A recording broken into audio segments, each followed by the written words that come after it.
à vous dans ces matinales d'actunautique.com et de la FIN, la Fédération des industries nautiques.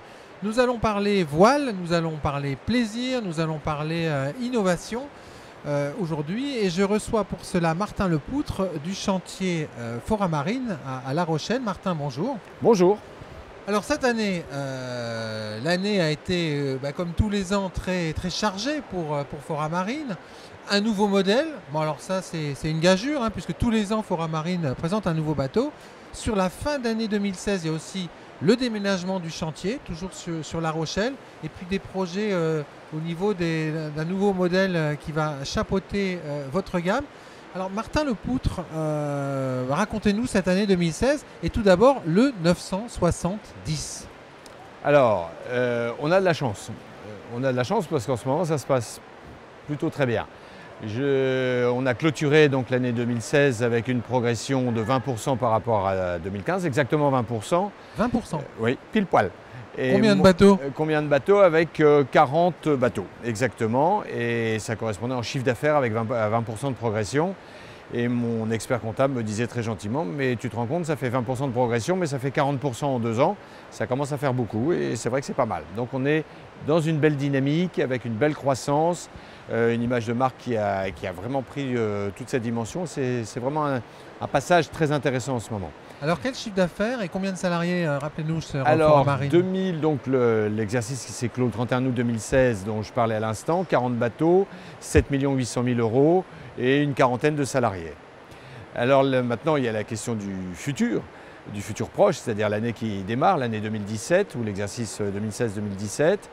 Là, c'est 45 bateaux, ça va être 8,5 millions d'euros de chiffre d'affaires. 45 bateaux parce que vous avez un plan industriel en fonction des capacités qui est défini. C'est-à-dire que vous ne pouvez pas aujourd'hui dépasser une certaine capacité. Non, on ne peut pas aller plus loin.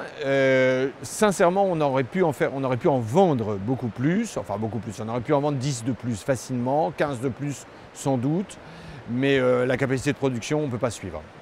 Donc on va quand même faire 45 bateaux, on va passer à 8,5 millions de chiffre d'affaires. Ça va encore être une belle progression. Ça va correspondre sur un cumul de 3 ans à 50-60% de progression en 3 ans. C'est donc très bien, on ne va pas se plaindre. Mais néanmoins, on sature. On sature sur le plan industriel et vous l'évoquiez tout à l'heure, c'est pour ça qu'à la fin de cette année, donc en décembre, fin décembre, on déménage. On va passer la capacité de production à 70-80 bateaux, alors que là on sature sur 40-45. Ça veut dire qu'on va passer la surface de 3000 m² à 5400 m². Toujours à Périgny, hein? Alors toujours à Périgny, à toute proximité de là où nous sommes actuellement, mais sur une surface presque double et avec un équipement beaucoup plus finalisé, beaucoup plus complet et qui va nous permettre vraiment de prendre une autre dimension. Alors pour la petite histoire, c'était un site industriel sur lequel le chantier était auparavant basé, mais pas sur la même surface. C'est ça, exactement, vous savez tout. On retourne en fait dans un local où nous étions il y a déjà 5 ans, mais à l'époque il n'y avait que 3600 m². Là on retourne sur ce même local, mais rallongé à 5400 m². Alors qui dit agrandissement, doublement de la surface, dit également embauche, j'imagine? Il y aura de l'embauche, c'est clair.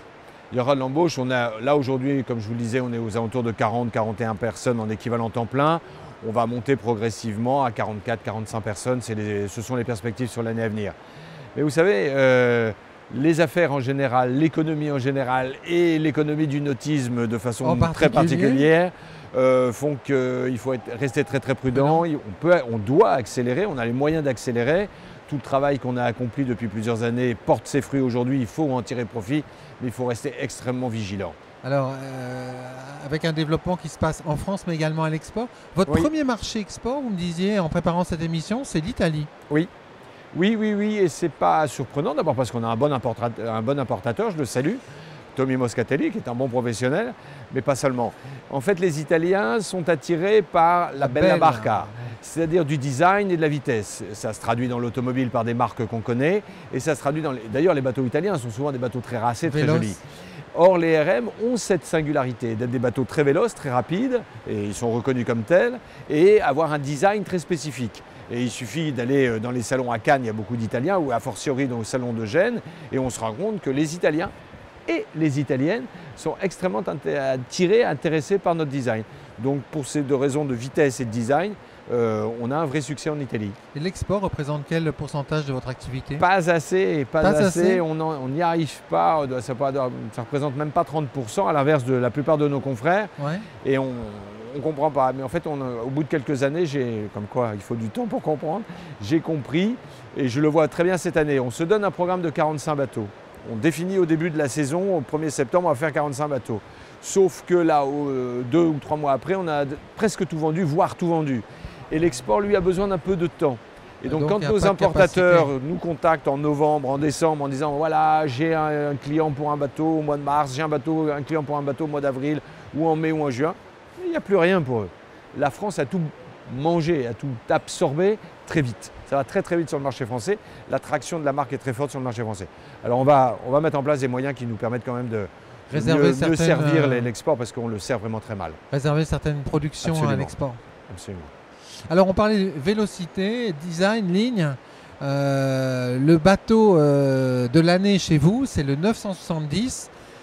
Sur le Nautique de Paris, vous avez d'ailleurs exposé la 2e ou 3e coque de ce modèle. Un modèle un peu particulier puisque c'est celui de François Gabard. Oui, alors vous le savez sans doute, François Gabard apprécie nos bateaux. Il nous a beaucoup acheté, puisque en plus il vous les importe en Scandinavie. Voilà, tout à fait. Donc il nous a acheté il y a quelques années un RM 890. Cette année, il le change pour un RM 970, le nouveau modèle que vous évoquez à l'instant.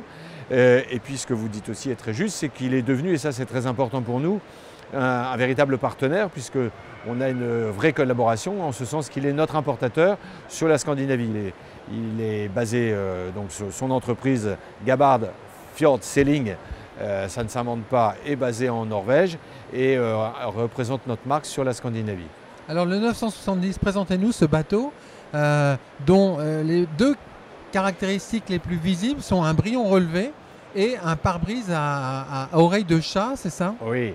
Alors, les oreilles de chat, c'est plus pour le fun et le design. C'est rigolo, c'est sympa, c'est joli.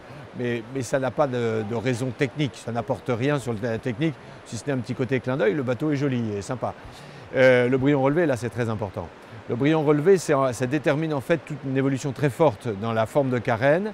Ça veut dire donc effectivement l'avant de la coque, l'avant de la carène est très relevé, assez volumineuse et s'inspire directement de ce qu'on voit par exemple sur les bateaux du Vendée Globe, les nouveaux IMOCA de la nouvelle génération qui ont aussi un brillon relevé et un avant très volumineux. Ça améliore considérablement les capacités de bateau à planer. Donc dès que le bateau allonge la foulée, quand le vent est suffisant, le bateau part au planning beaucoup plus facilement et ça améliore bien évidemment la performance. Nous avons été très surpris, on savait qu'on dessinait là un beau bateau, que Marc Lombard et ses collaborateurs avaient beaucoup travaillé sur la carène et sur la performance. On a néanmoins été très surpris par le résultat. Le bateau va très vite, il est vraiment très véloce, très chouette. 970, combien de ventes déjà signées? Donc on l'a présenté au Grand Pavois et ici on est à 17 ou 18 bateaux commandés. Mais comme je vous le disais tout à l'heure, si on avait pu en faire 10 de plus, le marché était là, la demande était là en tous les cas, clairement. Alors ce bateau il est stratégique pour vous puisqu'en fait c'est pas un remplacement d'un modèle existant, c'est la création ex nihilo d'un nouveau modèle à la gamme. Oui, tout à fait. En fait, à la lecture de la gamme, il y avait un trou. Il y avait le RM 890 qui est un merveilleux petit bateau, mais qui reste un bateau de 29 pieds. Et puis il y a le 1070 qui devient un vrai croiseur de 36 pieds avec la puissance, le volume, la capacité à allonger la foulée, etc. Et il y avait un manque entre les deux. Et on a comblé ce manque en disant il faut faire un bateau intermédiaire, ça a été le 970. Alors ce n'est pas qu'un intermédiaire, c'est d'abord effectivement cela, mais c'est aussi un nouveau concept. On a parlé de la carène, il y a beaucoup de choses qui font c'est aussi une nouvelle génération de bateaux et le succès est retentissant, remarquable. 2 types d'appendices? Oui, monoquille et biquille. Monoquille et biquille. Alors monoquille bisafran ou biquille monosafran, comme l'ensemble de la gamme. Alors on nous interroge beaucoup sur la quille relevable. A priori non. A priori non. Pourquoi? Parce que... Le 1070 est disponible? Oui, le 1070 oui, mais parce que le mécanisme de quille relevable est assez volumineux, le prix de la quille relevable est assez important et tout ceci fait qu'on a un peu de mal à l'adapter sur un bateau relativement petit de 32 pieds comme celui-là. Je ne pense pas qu'on le fera. Beaucoup nous posent la question, mais je ne pense pas qu'on le fera. Martin Lepoutre, quand on regarde la gamme RM, le 970 neuf, le 890 récent, le 1070 récent, le 1270 Très récent. Très récent, il a un an, un peu plus d'un an, oui.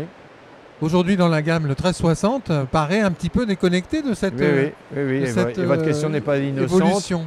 C'est clair, enfin on l'annonce, hein, le 1370 va sortir dans le courant de l'année 2017. On a déjà 3 premières commandes qui sont enregistrées, alors que le bateau, j'allais dire, n'existe pas réellement. Il existe virtuellement, mais pas réellement. Et on en a très peu parlé, ou pas encore parlé, mais on a déjà les 3 premières commandes. Donc oui, on sent un 1370, ça va être un très joli bateau. Si vous voulez, ça, on va Brillon relevé, oreille de chat. Brillon relevé, pas les oreilles de chat, non. Il aura son propre gimmick stylistique voilà. alors. Oui, absolument. Et pour être... Oui, vous verrez. Chaque bateau va avoir une signature de design particulière. On va essayer. Mais surtout, alors la petite signature c'est rigolo, mais c'est pas ça qui est fondamental. Ce qui est fondamental, c'est qu'on va avoir un croiseur très confortable, très spacieux, très lumineux, très agréable à vivre, mais en même temps qui va être extrêmement rapide, extrêmement véloce, un passage dans la mer fantastique. Là, ce qu'on a appris et vécu avec la carène du 970 appliquée sur un bateau de 45 pieds, ça va être géant. C'est toujours avec le partenaire et le complice Marc Lombard. Marc Lombard, bien sûr, lui et avec son équipe. Il a cette double qualité, lui-même d'être quelqu'un de talent et de grand talent, et cette double qualité d'avoir autour de lui des gens qui ont aussi beaucoup de talent et avec lesquels c'est un vrai bonheur de travailler. Donc l'année qui s'annonce va être chargée, le déménagement, les prises de commandes et le 1370 en développement. Alors j'allais dire de façon très prétentieuse et arrogante, les prises de commandes c'est fait. Donc, bon, alors, mais ça c'est prétentieux. Reste à faire. Donc il reste tout le reste et c'est déjà pas mal. Merci Martin Lepoutre d'être venu nous voir ce matin dans les matinales. Et bon début d'année et bon déménagement puisque ça va être le gros challenge des semaines à venir. Merci. Quant à nous, je vous propose de nous retrouver très vite dans une prochaine matinale d'actunautique.com et de la FIN, la Fédération des industries nautiques.